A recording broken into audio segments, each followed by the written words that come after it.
Hello hello la communauté, j'espère que vous allez bien. Je vous retrouve dans cette vidéo, dans ce partage. Nous allons voir ensemble les énergies collectives de la semaine qui arrive. Donc nous serons la semaine du lundi 25, par contre à chaque fois j'ai pas calculé, du lundi 25 septembre au mardi.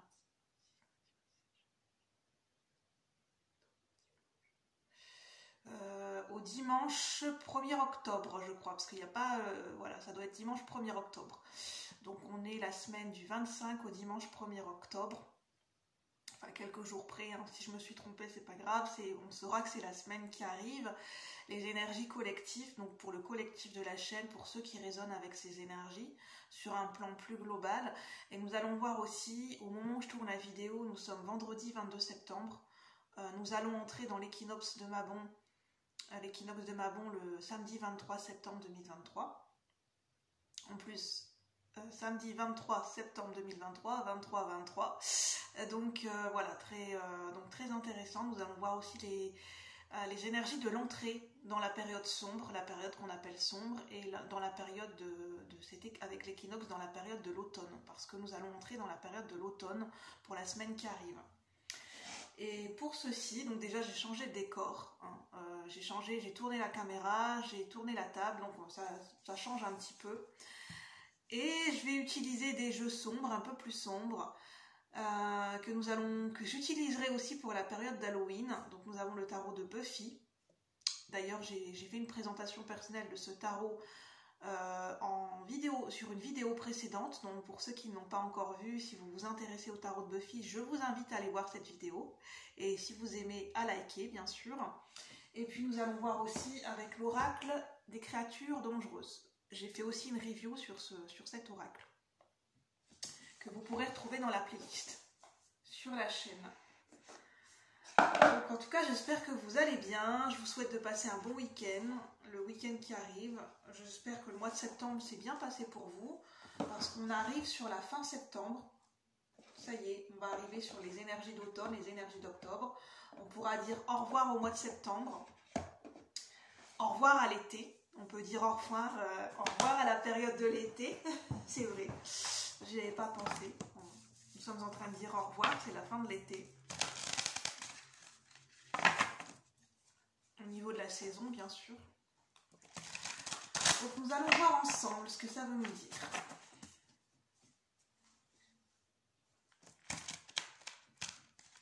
Alors prenez uniquement ce qui résonne, hein, par rapport à votre situation de vie, ça reste collectif et général. Et je vais vous transmettre les messages en interprétant les cartes, mais aussi également grâce à mon canal intuitif et médiumnique.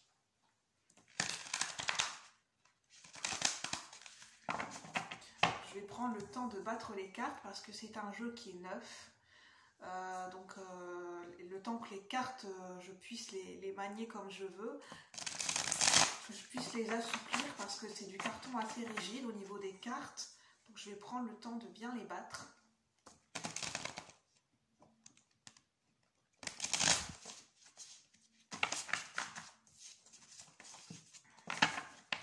Alors, sur un plan collectif et général, qu'est-ce qu'on veut nous dire déjà pour l'entrée? L'entrée dans la saison sombre, l'entrée dans la période d'automne avec l'équinoxe de Mabon. Qu'est-ce qu'on veut nous dire avec cette période d'équinoxe? Quelles sont les énergies? Ce que j'entends, c'est qu'est-ce qu'on laisse derrière nous et qu'est-ce qu'on est prêt à accueillir? Quelles sont les énergies qui vont rentrer dans notre vie? Et quelles sont les énergies qu'on va laisser de côté, qu'on va laisser dans le passé? Qu'est-ce qu'on laisse derrière nous et qu'est-ce qu'on est prêt à accueillir? Sur un plan collectif et général, bien sûr. Mais on est tous et toutes touchés par cette saison de l'automne qui démarre. Donc voilà, on va tous être impactés de manière différente par cette saison et par ces énergies. À savoir que l'automne, c'est la période de la récolte. C'est la période du dépouillement, du lâcher-prise, mais c'est aussi la période de la récolte, l'automne.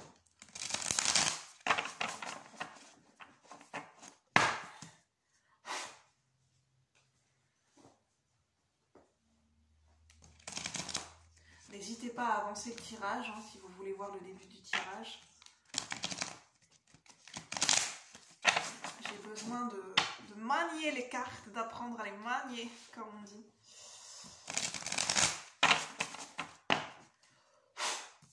Alors, sur un plan collectif et général, pour ceux qui résonnent avec ce partage, cette vidéo, pour le collectif de la chaîne, les cœurs royaux, pour ceux qui passent par cette vidéo, qu'est-ce qu'on peut nous dire sur un plan collectif et général? Les énergies de l'équinoxe, de l'entrée dans la saison de l'automne. Non, j'ai trop de cartes. L'entrée dans la saison de l'automne. Je vais déjà faire une coupe. Qu'est-ce qu'on peut nous dire avec ces énergies d'équinoxe? L'équinoxe de Mabon. Quelles sont les énergies pour cet équinoxe? Je vais faire en deux colonnes. Ce qu'on laisse derrière nous et qu'est-ce qu'on est prêt à accueillir. En fait, dans les énergies, et je suis guidée à faire deux colonnes en fait. Donc on va faire une colonne, qu'est-ce qu'on laisse derrière nous? Et une colonne, qu'est-ce qu'on est prêt à accueillir, qu'est-ce qu'on est en train d'accueillir. C'est même pas qu'est-ce qu'on est prêt, c'est qu'est-ce qu'on est déjà en train d'accueillir comme énergie et dans notre vie. Alors, pour l'entrée, pour l'équinoxe de Mabon, sur un plan collectif et général, qu'est-ce qu'on laisse derrière nous?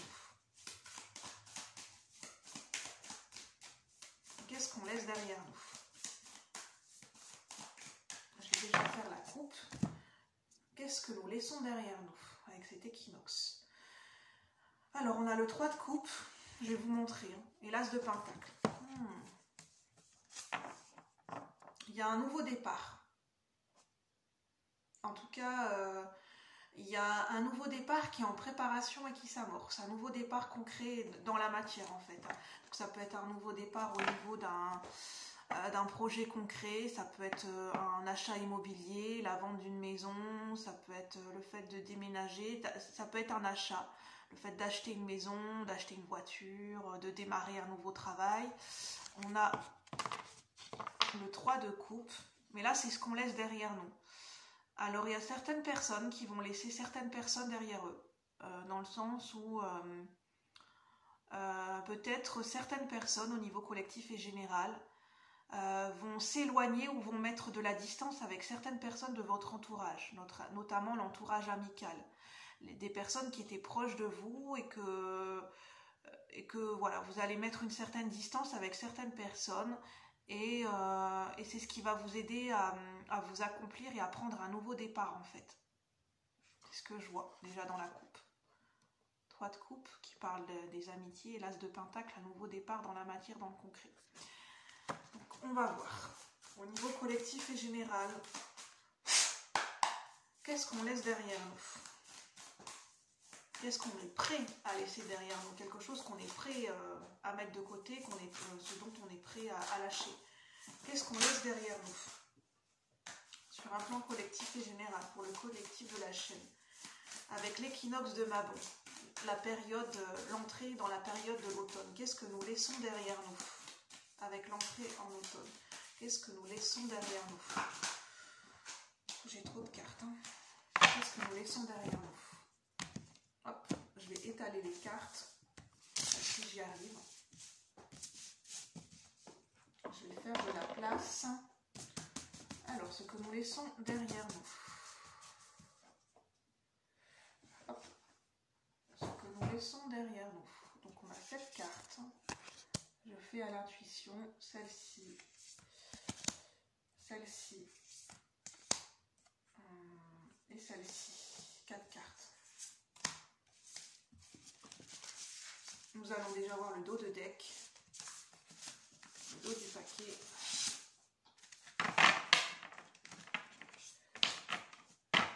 Alors, on a le cavalier de pieux.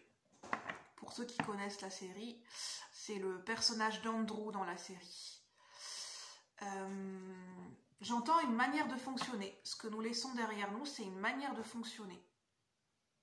Une manière de fonctionner qui est devenue obsolète. On part à la recherche de quelque chose. On part comme ce jeune homme qui est, on dirait, en enquête, en investigation, en recherche de quelque chose dans les couloirs de ce lycée, avec sa caméra, en plus prêt à se défendre avec ce couteau à la main. On est en recherche, on est en investigation, en période d'investigation et de recherche, avec le cavalier de pieux.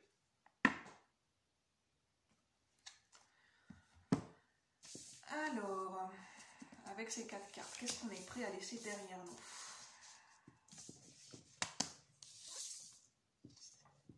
On a le roi de coupe, le roi de calice, avec Rupert Giles, le personnage de Rupert Giles dans la série. Donc le bibliothécaire est celui qui est le mentor de Buffy.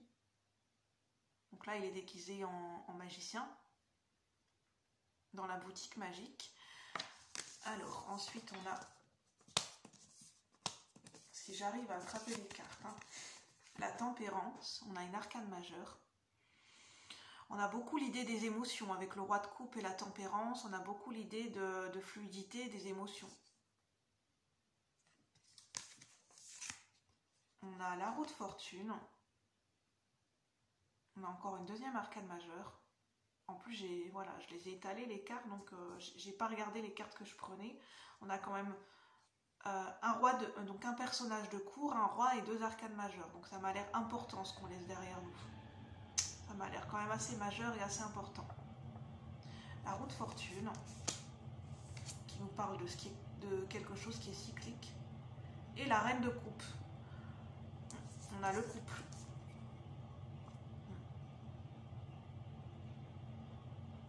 On a le roi de coupe et la reine de coupe. Donc on a vraiment l'idée des émotions ici.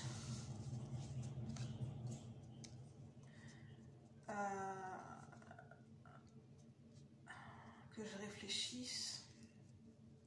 Oui, on laisse quelque chose qui est devenu obsolète derrière nous, un ancien cycle. Un ancien cycle, une ancienne manière de fonctionner. Ça peut toucher les émotions, c'est quelque chose qui a rapport avec les émotions. Une manière de fonctionner qui était peut-être trop lisse, trop, comment dire, avec la tempérance, une manière de fonctionner qui était peut-être trop, qui avait attrait trop au fait de vouloir à tout prix concilier les choses, de vouloir à tout prix que tout le monde soit content, que de tout le temps faire des compromis, voilà, de quelque chose qui est lisse, une manière de fonctionner qui était peut-être trop linéaire ou trop lisse avec la tempérance, où on faisait pas de vagues, voilà, c'est ça, on faisait pas de vagues, on faisait pas de... une façon de fonctionner qui était peut-être cadrée, où on faisait attention à ce qu'on disait, la tempérance et la communication, on faisait attention à ce qu'on disait, on faisait attention à nos paroles, à nos mots, à nos gestes, comment ça allait être répercuté reçu par la personne en face, où c'était trop lisse, trop linéaire et trop cadré en fait. Et, à un moment donné, ce que j'entends, c'est que trop de conciliation, voilà, ça tue la conciliation. Voilà, là, c'est vraiment, on est dans l'extrême de trop de conciliation et trop de compromis en fait. C'est lisse en fait. C'est une manière de fonctionner où on a l'impression que c'est trop parfait. C'est du perfectionnisme peut-être, ça peut aller jusqu'à du perfectionnisme avec le roi de coupe, la reine de coupe, qui est beaucoup dans le fait de prêter attention à comment l'autre va réagir, à comment l'autre va accueillir nos émotions, à nos mots, à nos gestes, le fait de prendre soin des autres, et c'est le fait d'être trop précautionneux, où on fait trop attention, on est trop dans les détails, on veut que ça soit vraiment parfait. Vraiment cette idée que ça soit symétrique, qu'il n'y a rien qui bouge, que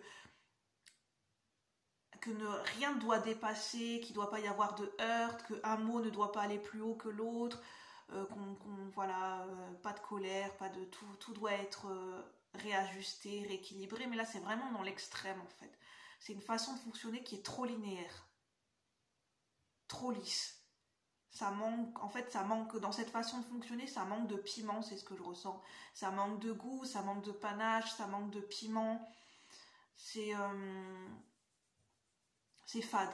Voilà, c'est ce que j'entends, hein. Donc prenez ce qui résonne parce que c'est collectif et général, mais c'est une manière de fonctionner qui est peut-être dans les relations ou dans le lien qu'on crée avec les autres, dans le fait peut-être de vouloir aider l'autre.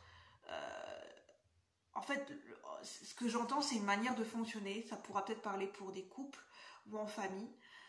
C'est à force de, par exemple, en fait, l'exemple qu'on me donne, c'est par exemple, on joue les psys pour son partenaire.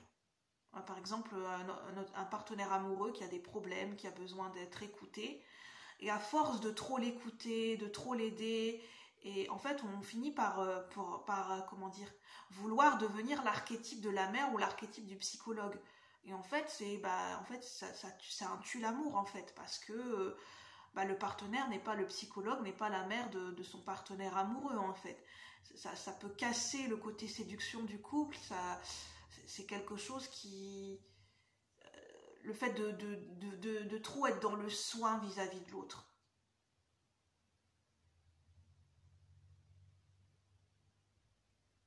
Ça manque, en fait, oui, ça manque de relief, ça manque de piment, c'est ce qui me vient. Et ça manque, ça a besoin que la roue tourne. Au niveau collectif et général, on était peut-être coincé dans un schéma répétitif, dans un mode de fonctionnement par rapport à l'autre. Ça peut être le syndrome du sauveur, moi ça me parle. Être coincé dans un schéma de syndrome de sauveur, de vouloir sauver l'autre, de vouloir sauver la relation, de vouloir sauver les meubles, de se prendre pour Superman ou Wonder Woman, de vouloir jouer les médecins ou les psychologues, alors qu'en fait on n'est qu'un humain. Et puis de revenir, on est aussi l'épouse d'eux, on est aussi la femme d'eux, on est aussi la fille d'eux, la mère d'eux. On a aussi notre rôle en tant que femme, en tant qu'homme.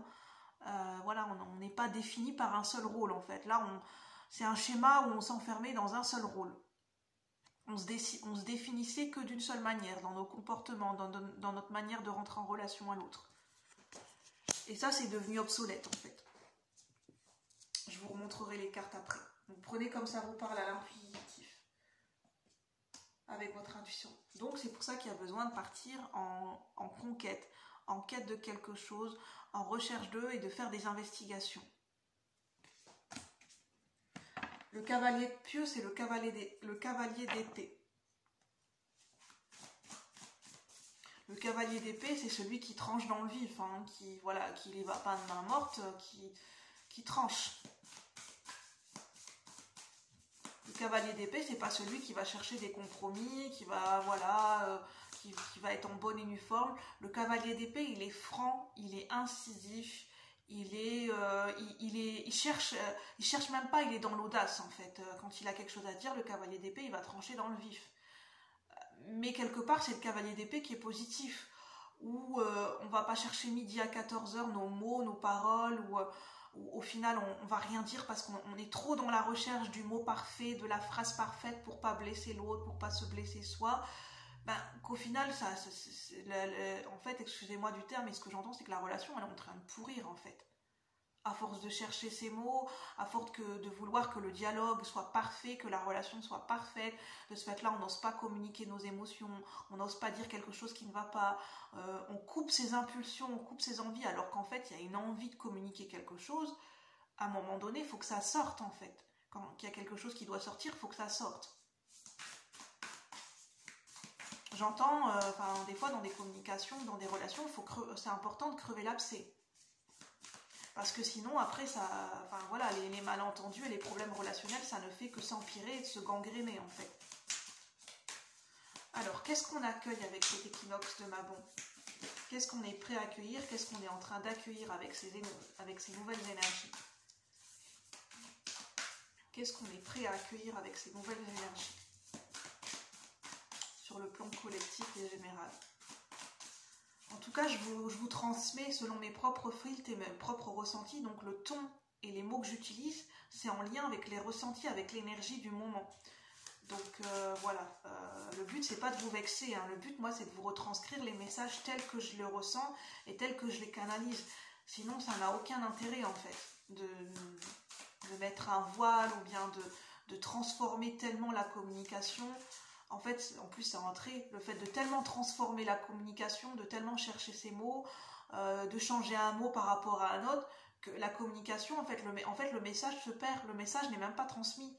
La communication, la personne ne va pas recevoir le message et le sens que vous avez voulu donner à votre message dans votre communication, parce qu'il y aura tellement eu d'une transformation dans les mots, dans les phrases, dans l'intention, tellement une retenue des émotions, en fait le message il est perdu et la personne elle n'a pas capté ce que vous vouliez dire en fait.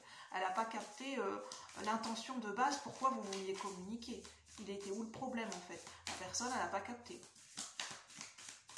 Alors, au niveau collectif et général, qu'est-ce qu'on est prêt à accueillir? Qu'est-ce qu'on est en train d'accueillir avec l'équinoxe de Mabon, avec l'entrée de la période d'automne? Je vais refaire une coupe. Ah, la transformation, je la voyais cette transformation. Je disais quitter un mode de fonctionnement qui est obsolète et là, il y a une transformation radicale.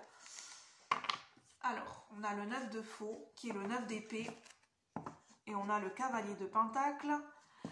Alors, le 9 de faux, c'est tout ce qui a trait aux insomnies, aux angoisses, aux cauchemars, le fait de ne pas dormir la nuit, le fait de ruminer des pensées négatives la nuit, le fait vraiment d'être stressé au point de ne pas dormir.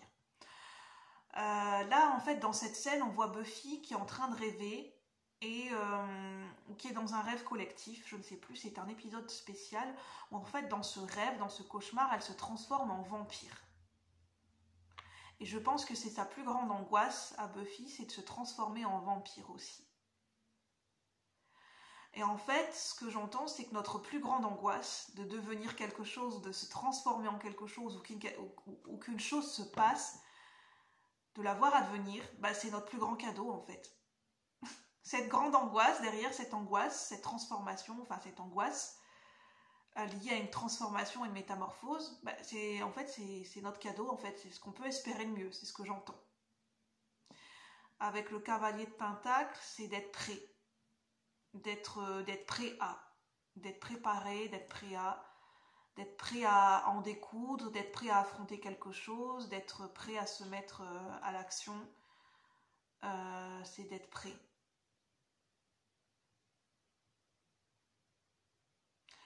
C'est très étrange que j'entends, c'est être prêt à faire des concessions. Alors, je disais qu'on lâchait le fait de faire des compromis, mais en fait, ce qu'on lâche, ce qu'on laisse derrière nous, c'est de faire cette tendance à faire des compromis à tout va, de faire des compromis pour tout et n'importe quoi. Cette tendance à l'extrême, où c'est même une réaction automatique comme un robot, où en fait on réfléchit même plus, on fait des compromis. Mais là, c'est vraiment le fait de faire des compromis pour ne pas blesser l'autre et pour être tranquille et pour tellement on a peur du conflit, on préfère faire des compromis, comme ça on n'est pas en guerre avec les autres. Mais là, c'est faire des compromis qui sont astucieux, qui sont constructifs. C'est des compromis qui ont été réfléchis, qui sont conscients, qui ne sont pas faits de manière en réaction automatique à quelque chose, ou en lien avec une peur, ou en lien avec le fait d'avoir peur de blesser ou de décevoir l'autre. Là, c'est pas le même genre de compromis avec le cavalier de pentacle. Donc on va voir. Qu'est-ce qu'on est prêt à accueillir avec l'équinoxe de Mabon et la période d'entrée, la saison de l'automne, avec l'entrée dans la saison de l'automne, ce samedi 23 septembre 2023. Qu'est-ce qu'on est prêt à accueillir? Qu'est-ce qu'on est en train d'accueillir? Je vais faire comme j'ai fait. Qu'est-ce qu'on est en train d'accueillir? Ça, je vais le mettre de côté. Je vous remontrerai après. Ça, je vais le mettre de côté. Alors, qu'est-ce qu'on est prêt à accueillir?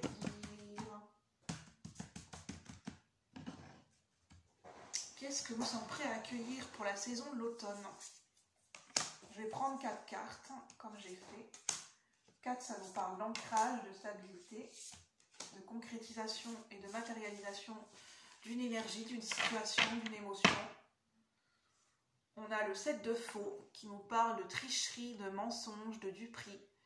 Le fait également de se duper soi-même, de manigancer quelque chose.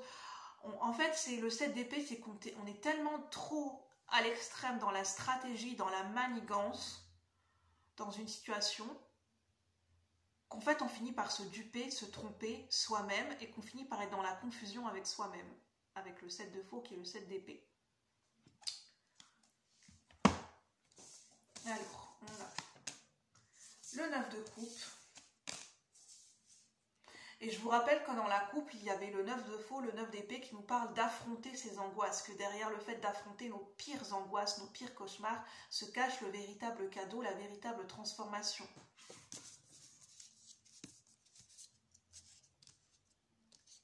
Alors, on a le 9 de coupe, le 9 de calice, le valet de calice, l'impératrice et le mat.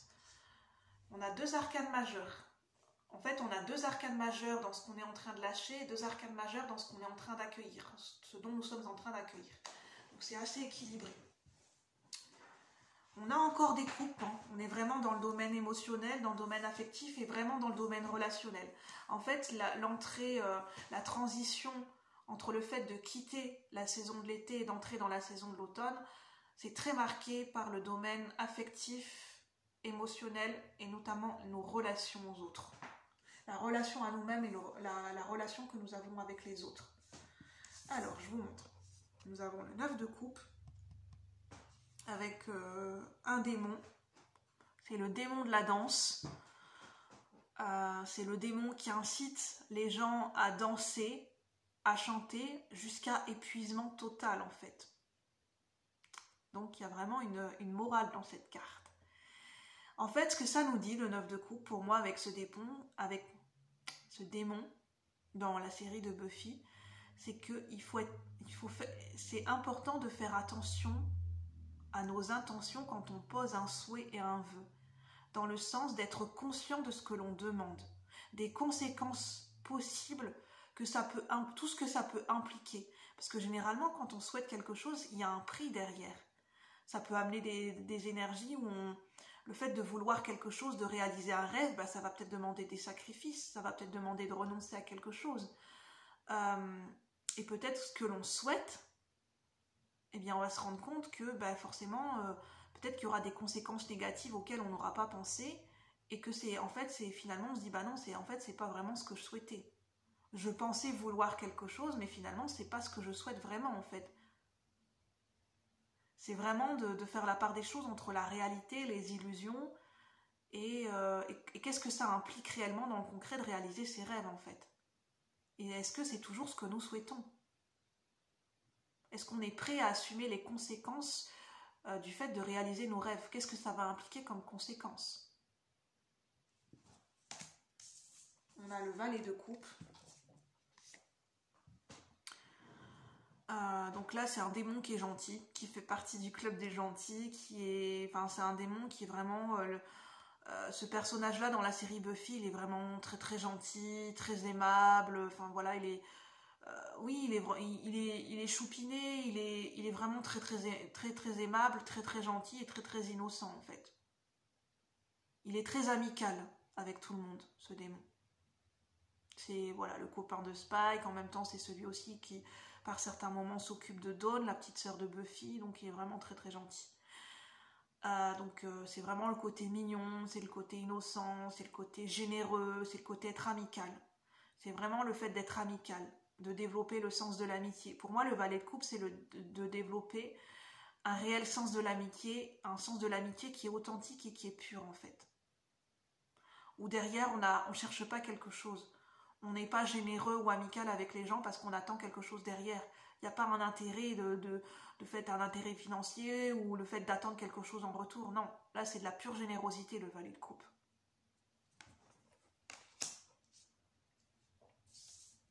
On a l'impératrice et le mat. Donc je vous parlais d'un nouveau départ. Avec le mat, en fait, pour certaines personnes, il y a vraiment des personnes qui vont quitter quelque chose de manière radicale, du jour au lendemain. Mais c'est quelque chose qui a été pensé dans l'inconscient ou quelque chose d'intuitif que vous avez toujours senti vouloir faire. Il y a des gens qui vont quitter une situation du jour au lendemain. En fait, c'est les proches autour d'eux qui vont avoir l'impression que cette personne quitte quelque chose du jour au lendemain. Mais dans la tête de cette personne, c'est plus sur un mode intuitif, c'était déjà pensé et réfléchi en fait. Simplement, c'était pas conscient. Donc il y a certaines personnes qui vont prendre leur baluchon, qui vont quitter une situation, qui vont prendre un nouveau départ. Il y a peut-être certaines personnes qui vont quitter un job, qui vont quitter une relation, qui vont quitter un ancien mode de fonctionnement, qui vont quitter un comportement, qui vont adopter un nouveau chemin, une nouvelle aventure, une nouvelle façon de vivre. Et c'est quelque chose qui est réfléchi quand même avec l'impératrice. Là, je le sens, le côté réflexion de l'impératrice. C'est pas quelque chose de complètement immature. Dans le geste en lui-même, on pourrait penser que c'est immature, mais en fait, il y a quand même une réflexion derrière avec l'impératrice. C'est quelque chose, une réflexion qui a été inconsciente, qui était plutôt intuitive au niveau des sensations du corps, qui a fait son chemin. Le geste sera peut-être vu comme brutal, comme irréfléchi, immature, mais en fait, il y a une réflexion derrière.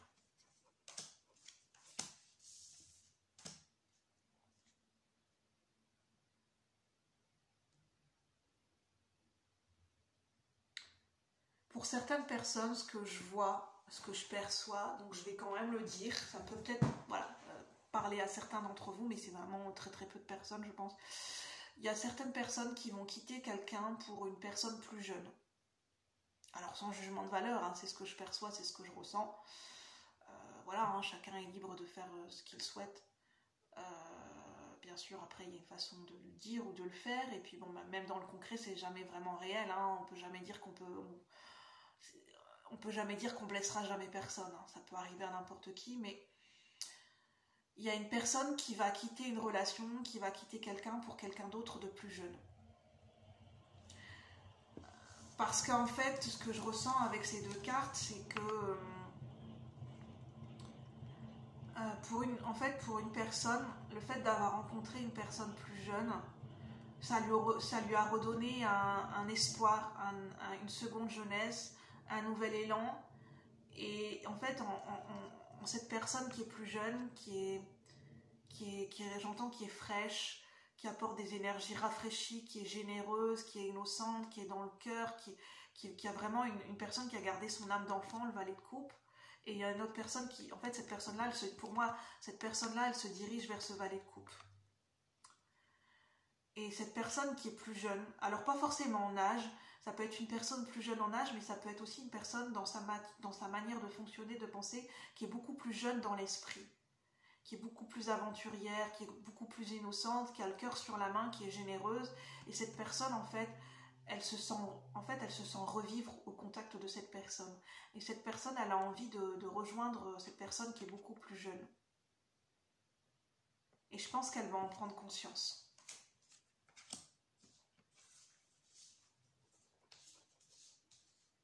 Il y a l'idée d'une mère aussi, l'impératrice est l'archétype de la mère. Donc il y a l'idée d'une maman aussi, ici on me parle d'une maman de cœur ou d'une figure maternelle. Je sens quelqu'un qui a envie de quitter, quitter le cocon familial, qui a envie de quitter sa mère, ou qui a envie de s'éloigner de sa mère pour aller rejoindre quelqu'un d'autre, mais en fait cette personne sent que ça va lui faire du mal. Enfin là je vais rester, c'est très précis comme message, ça ne pourra pas parler à tout le monde, mais je vais essayer de rester plus général. Mais là il y a l'idée de réaliser un rêve, de vouloir réaliser un rêve avec le 9 de coupe, d'être bien conscient de ce que ça va impliquer au niveau des conséquences, au niveau de différents paramètres. Est-ce que c'est la réalisation de ce rêve aujourd'hui, à l'heure d'aujourd'hui, c'est toujours ce que vous souhaitez mettre en place? Est-ce que vous voulez toujours continuer vers la réalisation d'un but, d'un rêve? Parce qu'il y a une gestation et en fait c'est possible. La réalisation de ce rêve est possible avec l'impératrice. Parce que l'impératrice, c'est l'énergie de la gestation, c'est l'énergie de la grossesse par rapport à un projet ou un enfant. L'impératrice, c'est l'énergie qui est la plus fertile dans le tarot. Elle donne naissance, elle donne vie à un projet, elle donne vie à quelque chose. C'est elle qui remet de la vie là où il n'y avait plus de vie en fait. C'est elle qui rend le terreau fertile pour qu'une graine puisse naître. Donc il y a quelque chose qui est fertile.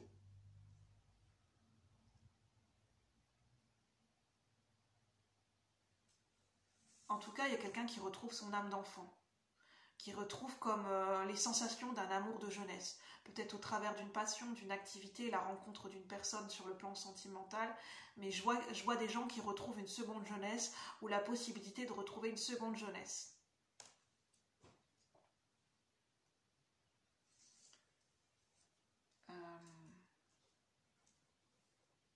Pour certaines personnes, il y a peut-être le souhait de devenir maman.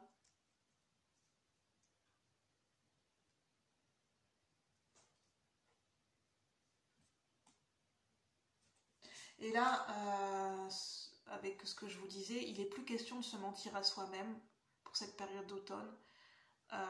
En fait, il ne sera plus question de se mentir à soi-même et d'éclaircir les choses.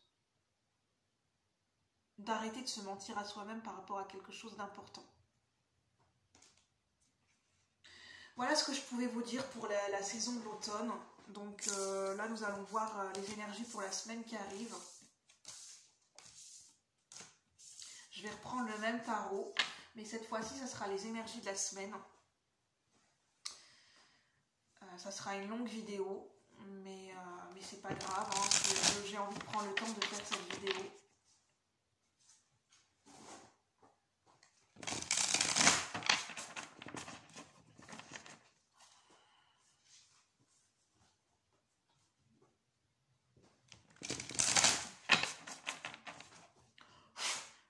Quelles sont les énergies collectives pour cette semaine qui arrive, pour le collectif de la chaîne Cœur Royal, pour ceux qui résonnent avec cette vidéo, sur un plan collectif et général, s'il vous plaît les guides, qu'est-ce qu'on peut nous dire? Quelles sont les énergies qui vont nous impacter pour cette semaine qui arrive?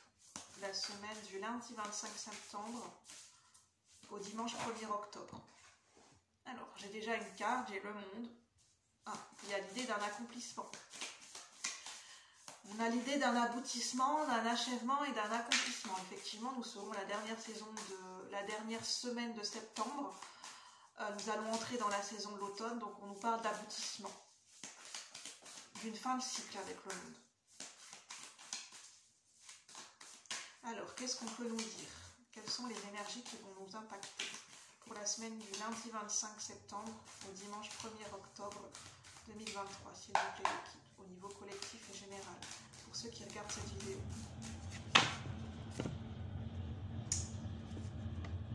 Alors, je vais prendre les cartes qui sont au-dessus. On a le mat qui veut ressortir, hein. Vraiment, on a un nouveau départ. Ah, on a exactement les mêmes cartes. Vraiment, on a les mêmes cartes que je vais en prendre 6. Alors, on a le monde. La carte du monde qui est centrale. On nous parle d'un aboutissement, d'un accomplissement par rapport à une situation. On nous parle d'une fin de cycle. D'une fin de cycle, d'une transition pour un nouveau départ. On a la carte du mat qui revient. C'est vraiment le début d'une nouvelle aventure, d'un nouveau départ, où on quitte quelque chose. Il y a certaines personnes qui vont quitter quelque chose de manière radicale, de manière brusque. On a un claquement de doigts. La décision va être prise, allez, on y go, on lâche quelque chose et on prend un nouveau départ et on part vers l'inconnu. On prend le risque d'y croire et de miser sur soi, avec le mat. Avec beaucoup de jeunesse, d'ingéniosité, avec cette fougue de la jeunesse d'esprit. On a le valet de coupe, c'est quelque chose de très innocent, ça sera fait de manière innocente. Ce nouveau départ sera fait de manière fraîche, de manière innocente, avec le cœur. Avec la générosité du cœur, sans calculer, sans penser, sans savoir quel sera le résultat, qu'est-ce que je vais y gagner, qu'est-ce que je vais y perdre, ça sera fait beaucoup avec le cœur. Là, c'est le cœur qui va parler, ce sont les émotions qui vont parler. Comme un enfant. Il y aura du succès. Le monde, c'est aussi la carte du succès. C'est la carte de celui qui fait son entrée dans le monde. Comme, je sais pas, des jeunes filles qui rentrent dans le bal des débutantes pour faire leur entrée dans le monde. Là, c'est faire son entrée dans le monde. C'est prendre sa place. Le monde, c'est prendre sa place. C'est faire son entrée dans le monde. Et ça parle de succès aussi. On a le 7 de pieux, qui est le 7 d'épée. Non, c'est le 7 de bâton avec le pieu. Alors, le 7 de bâton, ça nous parle de... Tout à l'heure, je vous remonte la carte, hein. Je me suis trompée. Ça nous parlait d'investigation, mais en fait, c'est exactement ça aussi. Le cavalier de bâton, c'est le cavalier de bâton. Ça nous parle aussi de fougue et d'avoir un côté aventurier. Mais là, elle est à l'envers. Donc, on a le 7 de bâton. Ça nous parle de se regarder en face, de s'assumer. Et de regarder quelque chose en face. De se regarder en face comme dans un miroir. De se faire face. De faire face à quelque chose et d'affronter.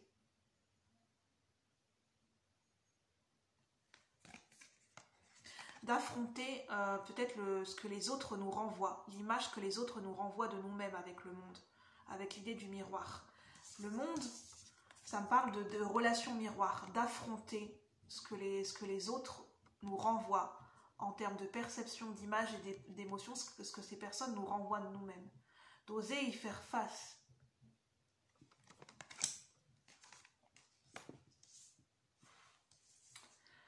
Le soleil, c'est l'illumination, c'est la clarté, c'est le succès aussi, le soleil. C'est l'énergie positive, c'est une nouvelle vitalité, un nouvel élan de jeunesse. Pour certaines personnes, il y a vraiment l'énergie d'un nouvel élan, d'une nouvelle vitalité, d'une jeunesse retrouvée. Et en fait, ça parle d'un sacrifice qui est nécessaire. Parce que Spike, dans ce personnage, pour sauver l'humanité, pour sauver la Terre des démons, en fait, on est dans les mondes souterrains et il y a des démons qui apparaissent. Et en fait, pour sauver l'humanité, il doit porter ce médaillon. Et ce médaillon, en fait, va tellement l'illuminer. En fait, Spike a retrouvé son âme dans cette série. Au moment où il porte le médaillon va commencer à briller, briller, briller tellement fort qu'il va en brûler. Qu'il va brûler les démons. Et c'est comme ça qu'il va pouvoir sauver l'humanité. Mais en même temps, le sacrifice qu'il doit faire, c'est que le médaillon va le brûler lui-même. En fait, c'est renaître de ses cendres. C'est le phénix qui brûle, qui renaît de ses cendres, en fait. C'est de faire le sacrifice de quelque chose. C'est carrément brûler quelque chose. Brûler des anciens conditionnements, des anciennes croyances, des anciennes émotions, un ancien mode de fonctionnement. De faire le sacrifice et de renoncer, de faire le deuil de quelque chose pour accéder à du mieux, pour accéder à ce qui est meilleur pour nous. Mais ça va passer par un sacrifice, un renoncement qui est conscient. Pour espérer une réussite.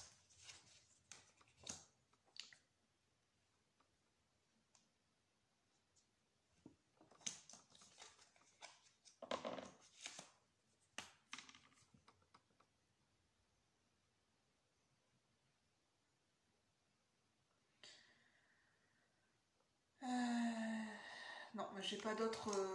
comment dire ?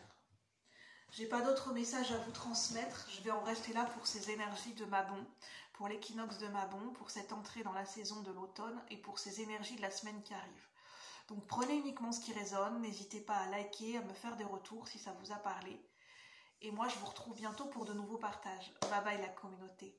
Bonne journée, bon week-end. À bientôt.